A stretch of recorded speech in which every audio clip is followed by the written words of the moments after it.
subscribe our channel and press the bell icon for regular updates.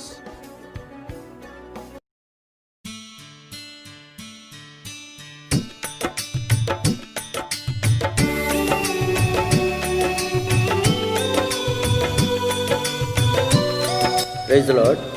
प्रभु की स्तुति हो। प्रभु आप सबको बहुत आशीष दे। परमेश्वर का अनुग्रह है हम सबों के साथ में बना रहे। आमेन आमेन। फिर एक बार हम सबके मिलने के द्वारा हमारे पिता परमेश्वर और प्रभु यीशु मसीह और पवित्र आत्मा का धन्यवाद हो और पवित्र आत्मा की स्तुति हो। मेरे प्रियो, आइए हम लोग आज एक और नए विशेष अध्ययन के साथ में हम सब लोग मिलकर रूत नामक इस किताब का हम लोग आज अध्ययन करेंगे। मेरे प्रियो, जैसे कि हम लगातार अलग अलग प्रकार के अध्ययनों में हम लोग आगे बढ़ रहे हैं और बहुत सारे बातें हम लोग सीख रहे हैं, समझ रहे हैं और इस माध्यम से हम प्रभु से आशीष पा रहे हैं, ऐसा मेरा विश्वास है। प्रभु आप सबको आशीष दे रहा है, ये मेरा विश्वास है। तो आइए मेरे प्रियो, आज हम लोग रूत नामक एक ऐसा किताब है जो बाइबल में, ये बहुत छोटी किताब है, सिर्फ मात्र 4 अध्याय का किताब है। लेकिन मेरे प्रियो, ये 4 अध्याय की किताब में बहुत से ऐसे महत्वपूर्ण बातें आपको यहाँ से ध्यान करने को मिलेगा और इसमें हम अध्ययन करेंगे तो ज़रूर कुछ आशीष हमें प्राप्त होगी, क्योंकि ये किताब बहुत छोटी है लेकिन बहुत बड़ी बातें इस किताब में पवित्र आत्मा ने रखा है। ये किताब हमको नए नियम तक ले जाती है। वो बातें हम लोग सीखेंगे और समझेंगे।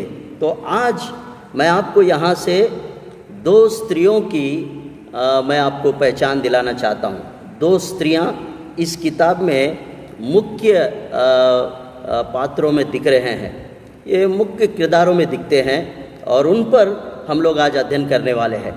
मेरे प्रियो, रूत नामक किताब में नवोमी और रूत ये दोनों स्त्रियां सास और बहू है और इस किताब में ये दोनों का जो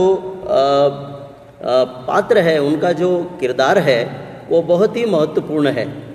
तो मेरे प्रियो, आज मैं इस अध्ययन में मैं दोनों का पूरा तो नहीं कर पाऊंगा, लेकिन आज हम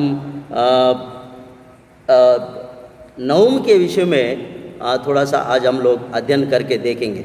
और मैं आपको सदा ये बात मैं बताते रहता हूँ कि बाइबल धर्मशास्त्र जो है वो सादृश्यों और दृष्टांतों से भरी हुई किताब है और आज ये किताब में भी कुछ ऐसे बातें हमको नज़र आएंगे, हम उन पर ध्यान देंगे। मेरे प्रियो, इस किताब में ये दोनों स्त्रियां जो है, पुराने नियम और नए नियम, ये दोनों स्त्रियां दर्शाते हैं। ये सादृश्य के रूप में है और सादृश्यों को समझना और उन छायाओं को समझकर उसका नापतोल करके उसका सही निर्णय को लेके आना, ये असाध्य बात है, लेकिन पवित्र आत्मा के लिए साध्य है। और जब हम पवित्र आत्मा को सहायता में लेकर जब इन बातों पर अध्ययन करके उन पर हम अगर अपना ध्यान को पूरी रीति से हम जब केंद्रित करते हैं तो बहुत कुछ हमको सीखने को मिलता है। आमेन, हालेलुया। तो आइए मेरे प्रियो, आज हम लोग रूत नामक किताब में से आज हम लोग पुराने नियम के सादृश्य में जो नवोमी, जो रूत की सास है, आज उसके विषय में हम लोग कुछ बातों को यहाँ पर अध्ययन करेंगे। आमेन, हालेलुया। अगर हो सके तो पिछले अध्ययन में हम फिर रूत के बारे में हम लोग चर्चा करेंगे। आमेन। तो आइए मेरे प्रियो, हम देखते हैं रूत नामक किताब और उसका पहला अध्याय और उसके 20 और 21 पद को और 22 पद को हम लोग देखेंगे। यहाँ पर हम लोग पढ़ते हैं 20 पद में, उसने उनसे कहा, मुझे नवोमी न कहो, मुझे मारा कहो, क्योंकि सर्वशक्तिमान ने मुझको बड़ा दुख दिया है। आमेन, हालेलुया। मेरे प्रियो, ये स्टेटमेंट रूत की सास नवोमी दे रही है तो वो बड़े दुख के साथ और बड़े दर्द के साथ में ये बात कह रही है। मेरे प्रियो, 20वां पद जो है वो पूरी रीति से पुराने नियम को यहाँ पर दर्शा रहा है, दिखा रहा है। तो नओमी क्यों अपने आप को मारा कह रही है? आमेन, हालेलुया। ये बात पर हमें बहुत बारीकाई से ध्यान देना पड़ेगा, तब हमें ये बात समझने की पूरी जानकारी मिलेगी। मेरे प्रियो, नओमी का तात्पर्य यानी असल में नओमी का नाम जो है एक सुंदर नाम है, लेकिन वो अब कह रही है अब मुझे नओमी मत कहो। नओमी का नाम का तात्पर्य है मनोहरता। आमेन, हालेलुया।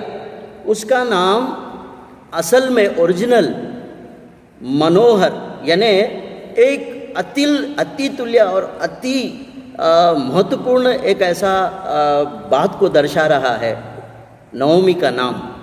नओमी का मतलब मनोहरता यानी मनोहर थी वो, लेकिन उसके जीवन में कुछ ऐसे बातें घट गई जिसके कारण वो अपने आप को कह रही है कि लोगों से कि आप मुझे मनोहरता नओमी मत कहो, क्योंकि मेरा जीवन इतना खारा हो गया है, इतना कड़वा हो गया है कि सर्वशक्तिमान ने मुझे दुख दिया है। आमेन, हालेलुया।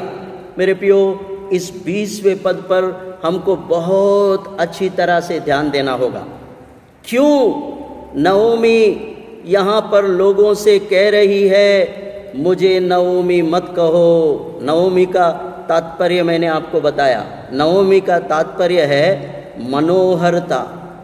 अब वो कह रही है मुझे मनोहरता मत कहो, मैं कड़वी और खारी हो गई हूँ, मेरा जिंदगी कड़वा हो गया है। आमेन, हालेलुया।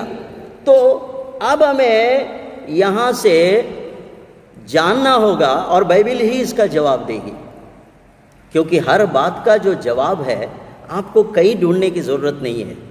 इस बात का जवाब और खुलासा जो है आपको इसी अध्याय में और इसी किताब में मिलेगा। मैं सदा कहते आया हूँ, बाइबल का जवाब बाइबल ही देती है और कहीं से आपको कुछ करने की ज़रूरत नहीं है। आमेन, हालेलुया। अब यहाँ पर मारा नाम का जो शब्द है कड़वापन, ये बात पुराने नियम में, पुराने ज़माने के हमारे इज़राइली जो मूल पिता थे उनके साथ में भी यही हुआ। आपको मालूम है निर्गमन की किताब उसका 15 अध्याय और उसका 23 पद को अगर आप पढ़ेंगे तो मेरे प्रियो, तो आपको वहाँ पर इस मारा शब्द का अर्थ आपको समझ में आएगा। जब इज़राइली लोग, पुराने नियम के लोग जंगल में घूमते घूमते लाल समंदर पार करके जब वो मारा नाम उस स्थान पर जब आए, उनको पानी नहीं मिला, तो वो परमेश्वर के विरुद्ध और मूसा के विरुद्ध बुड़बुड़ाने लगे और मूसा से झगड़ा करने लगे। तब परमेश्वर ने उस स्थान में, ये मारा नाम के स्थान में परमेश्वर ने अद्भुत काम करके उस स्थान में परमेश्वर ने मीठा पानी बनाकर उनको पिलाया। आमेन, हालेलुया। इस बात को आपको समझना है कि मैंने एक आश्चर्यजनक बात कहा कि इन दोनों स्त्रियों को हम पुराने और नए नियम में हम लोग बांट सकते हैं और छाया की तरह सादृश्य के रूप में हम देख सकते हैं। तो उस बात का भी यहाँ खुलासा हो रहा है कि पुराने लोग, इज़राइली लोग, वो विरोध करने वाले लोग थे और बुड़बुड़ाने वाले लोग थे, इसलिए उनको परमेश्वर ने मारा नाम के स्थान पर लेके गया और फिर वहाँ पर उनको परमेश्वर ने मारा को, फिर खारा को मीठा और स्वादिष्ट बनाकर उनको पानी पिलाया। आमेन, हालेलुया। उस बात का जिक्र जो है निर्गमन की 15:23 का जो जिक्र है वो यहाँ पर भी हो रहा है, रूत नामक की किताब। इसलिए मेरे प्रियो, छाया की तरह नओमी जो है पुराने नियम के सादृश्य है। अब वो भी अपने आप को कह रही है, मुझे नओमी मत कहो, मुझे मारा और मेरा जीवन कड़वा हो गया है, सर्वशक्तिमान ने मुझे कड़वा ऐसा घूंट पिला दिया। मेरे प्रियो, उसने अपने जीवन की सच्चाई यहाँ पर बयां किया। आमेन, हालेलुया। तो 21 पद को भी हम लोग देखते हैं। मैं बरी पूरी चली गई थी, परंतु यहोवा ने मुझे छूछे हाथ करके लौटाया है। सो जबकि यहोवा ही ने मेरे विरुद्ध साक्षी दी और सर्वशक्तिमान ने मुझे दुख दिया है, फिर तुम मुझे क्यों नओमी कहते हो? आमेन, हालेलुया। उसने फिर 20वां पद का 21वें पद में वो स्पष्टीकरण दे रही है, खुद वो दे रही है। वो कह रही है, परमेश्वर ने ही मेरा जीवन दुखदाई और कड़वा बनाया है। मैं भरी पूरी चली गई थी, अब मैं छूछे हाथ यानी खाली हाथ मैं फिर से मोआब से अब फिर मैं बेतलहेम को लौट रही हूँ। इसका स्टेटमेंट वो खुद नओमी दे रही है।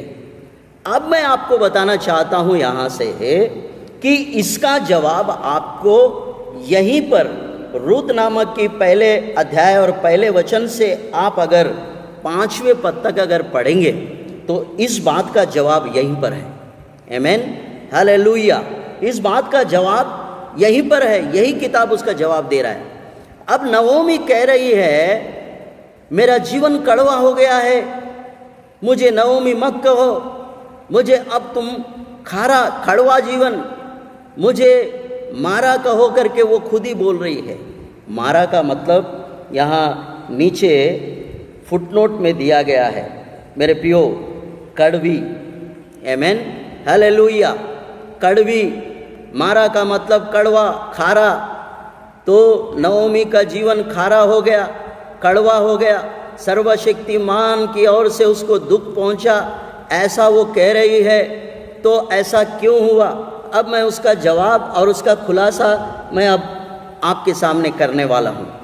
तो मेरे प्रियो, कई बार हमारे साथ में भी, हमारे लिए भी यहाँ पाठ ये है कि नओमी की तरह हमारे जीवन में कई बार हम ऐसा कर जाते हैं जिससे कि हमारा जीवन कड़वा हो जाता है, हमारे जीवन जो है वो छूछा हो जाता है, हमारा जीवन जो है वो खारा हो जाता है। ऐसा क्यों? आज यहाँ से हमारे लिए भी एक बहुत बड़ा पाठ और बहुत बड़ा सीख है मेरे प्रियो। तो नओमी जो कह रही है उसका जवाब यहीं पर है। क्यों ऐसा हुआ? मेरे प्रियो, मैं आपको बताना चाहूँगा। यहाँ पर नओमी का एक सबसे बड़ा गुनाह यह है कि वो सर्वशक्तिमान ईश्वर की सानिध्य को, परमेश्वर का उस स्थान को छोड़कर जब वो पराया देश, पराये राज्य में वो मोआब चले गई, और मोआब चले जाने का कारण भी यहाँ पर लिखा हुआ है, क्योंकि यहाँ आप देखेंगे तो नओमी पहले बेतलहेम में थी। वो बेतलहेम के लोग हैं, यानी परमेश्वर के स्थान में रहने वाले लोग थे। उनका परिवार का यहाँ पर खुलासा दिया गया है, मैं पढ़ के आपको सुनाऊंगा। पहला अध्याय, पहला वचन। जिन दिनों में न्यायी लोग न्याय करते थे, उन दिनों में देश में अकाल पड़ा। तब यहूदा के बेतलहेम का एक पुरुष अपनी स्त्री और दोनों पुत्रों को संग लेकर मोआब देश में परदेसी होकर रहने के लिए चला। आमेन, हालेलुया। अब आपको जवाब मिल गया होगा। यहाँ पर लिखा है, एक परिवार जो है यहूदा के बेतलहेम से एक स्त्री यानी उस पत्नी और दोनों पुत्रों को लेकर वो मोआब देश में परदेश होकर उस दूसरे पराये देश में चले गए। आमेन, हालेलुया। मेरे प्रियो, यही सबसे बड़ी गलती नवमी के परिवार से हुआ मेरे प्रियो। वो परमेश्वर के नगर, परमेश्वर का पवित्र स्थान को छोड़कर थोड़ा सा वहाँ पर अकाल पड़ गए। यहाँ लिखा है उस देश में अकाल पड़ा करके लिखा है। वहाँ पर थोड़ा सा उनको अकाल की थोड़ा सा तकलीफ हुई, तो उन्होंने अपनी इच्छा से, परमेश्वर की इच्छा से नहीं, यहाँ पर यही बड़ी भूल हुई उनसे, उस परिवार से। परमेश्वर के परमिशन के बगैर वो बेतलहेम छोड़ के मोआब देश में चले गए। आमीन, हालेलुया।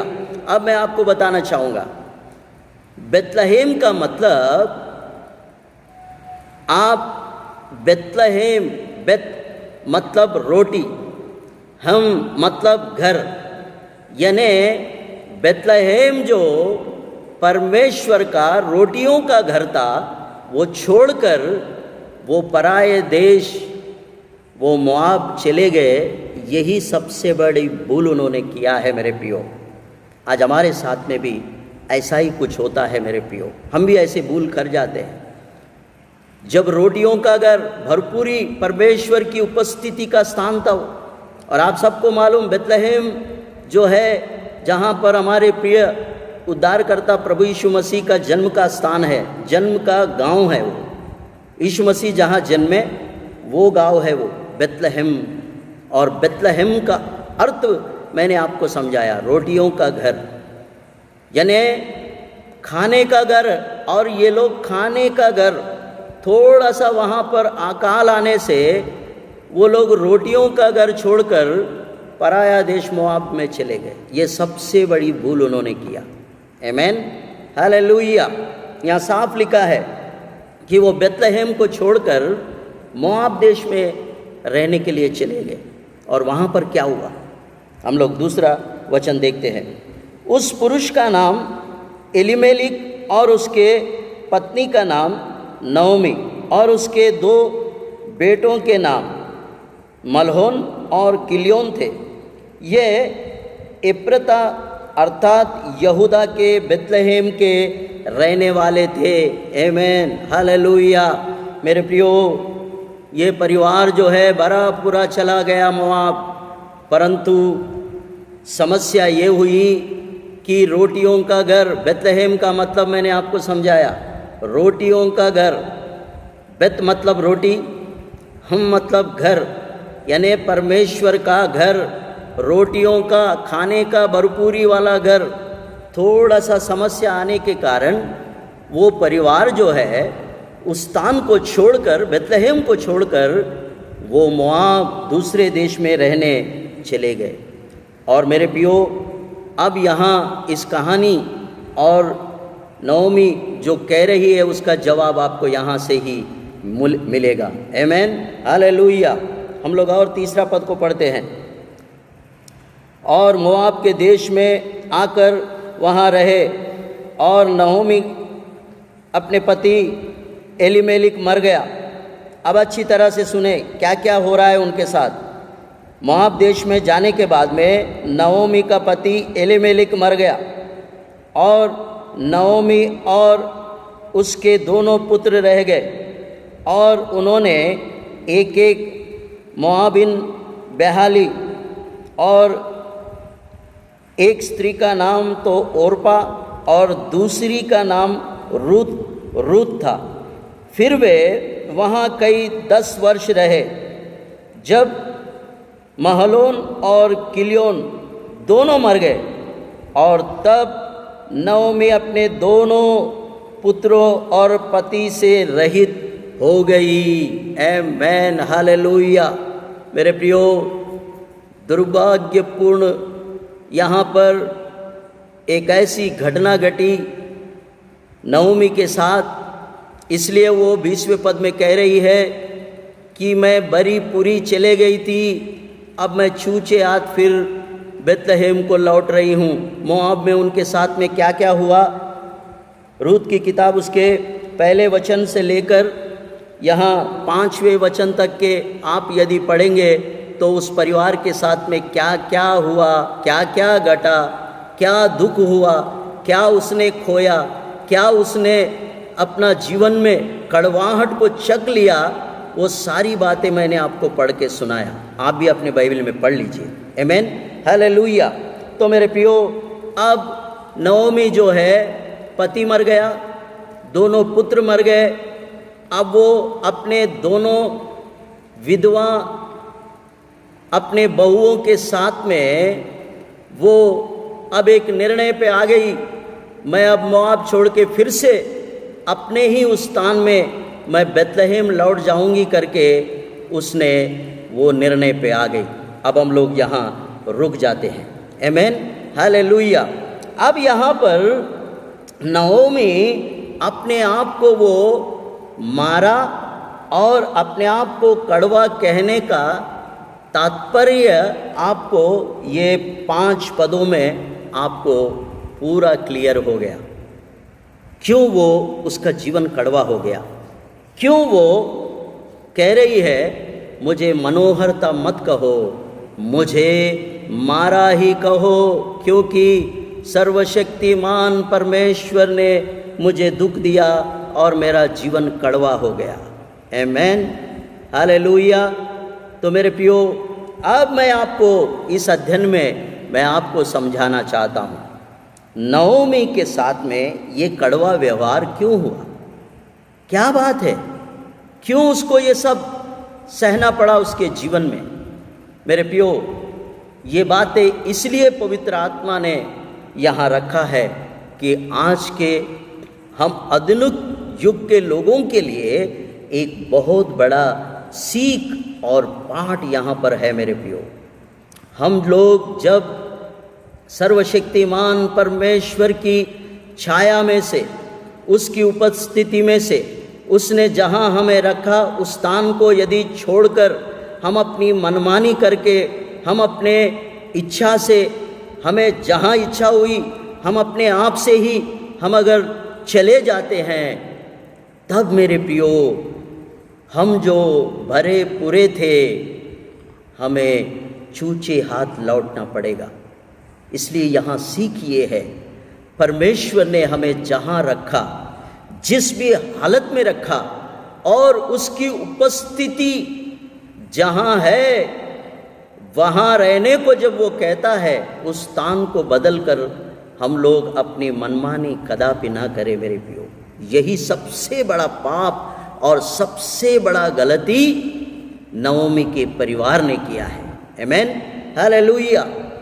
हमको स्वतंत्रता है, पूरा स्वतंत्रता है, हम जहाँ अपना मन चाहे हम जा सकते हैं। लेकिन मेरे प्रियो, आप स्मरण रखिए, आप ऐसा नहीं कर सकते। आप परमेश्वर के बच्चे हो, आप उद्धार पाए हुए और परमेश्वर के बुलाए हुए और चुने हुए और परमेश्वर के अधीनता में जीने वाले लोग हैं। आपको ये परमिशन नहीं है, आप ऐसा नहीं कर सकते, क्योंकि परमेश्वर का वचन कहता है परमेश्वर के लोगों को परमेश्वर की इजाज़त के बगैर हम एक कदम इधर या उधर नहीं रख सकते। ये परमिशन हमारे लिए नहीं है। ईश्वर ने हमें जहाँ रहने के लिए कहता है, हमें वहीं रहना हमारे लिए उत्तमता है, हमारे लिए अच्छा है।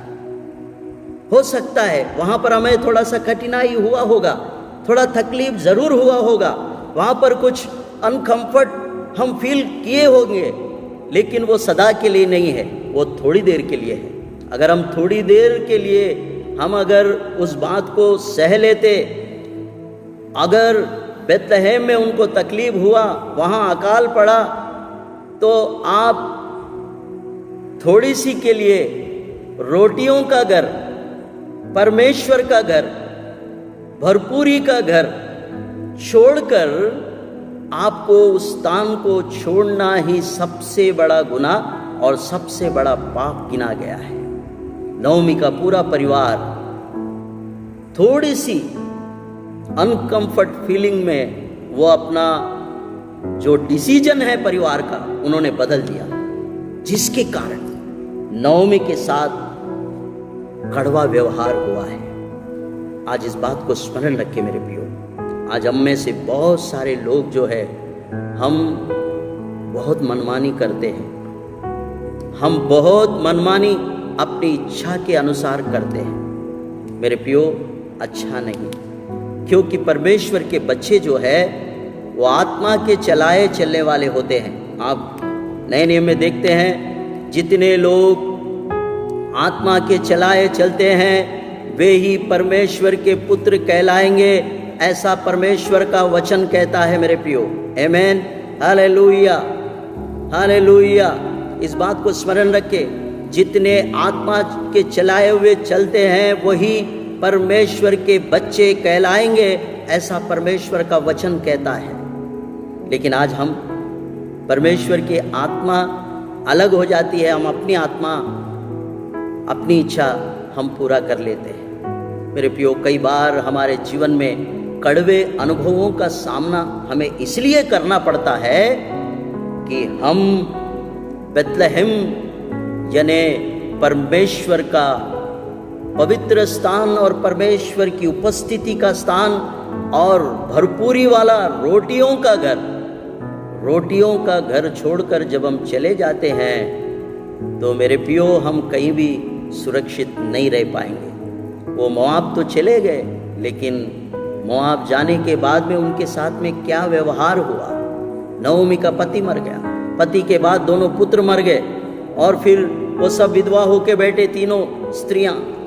फिर उनको डिसीजन लेना पड़ा, फिर मोआब छोड़कर फिर उनको वापस बेथलेहम आने का यहाँ पर उनका प्लान, उनका निर्णय चल रहा है।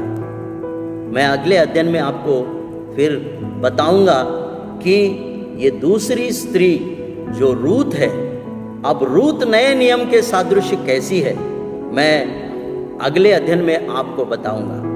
रूत जो है वो नए नियम तक कनेक्शन ले जाती है, पुराने नियम से लेकर वो नए नियम को जोड़ देती है रूत। मैं इसका खुलासा अगले अध्ययन में आपको स्पष्टीकरण करूंगा। मेरे प्रियो, तब तक मुझे आप आज्ञा दीजिए और अगले अध्ययन में मैं रूत कैसे नए नियम को जोड़ती है हमें, ये बातें मैं आपके सामने रखूंगा। तो आज के अध्ययन में हम आज देखते हैं कि नओमी का परिवार और उसका जीवन क्यों कड़वा हो गया और कड़वा का मतलब क्या है, ये सारी बातें हमने आज सुना है। मेरे प्रियो, इन वचनों के द्वारा, इस अध्ययन के द्वारा परमेश्वर आप सबको बहुत आशीष दे। परमेश्वर इन वचनों के द्वारा आप सबको प्रभु सीख और पाठ दे, ताकि आप विश्वास में स्थिर और अपने स्थान को कायम रखकर प्रभु के साथ में बने रहने में आप एक अच्छा निर्णय ले सके। प्रभु आप सबको बहुत आशीष दे। आमेन। God bless you. प्रभु आप सबको आशीष दे। आमेन।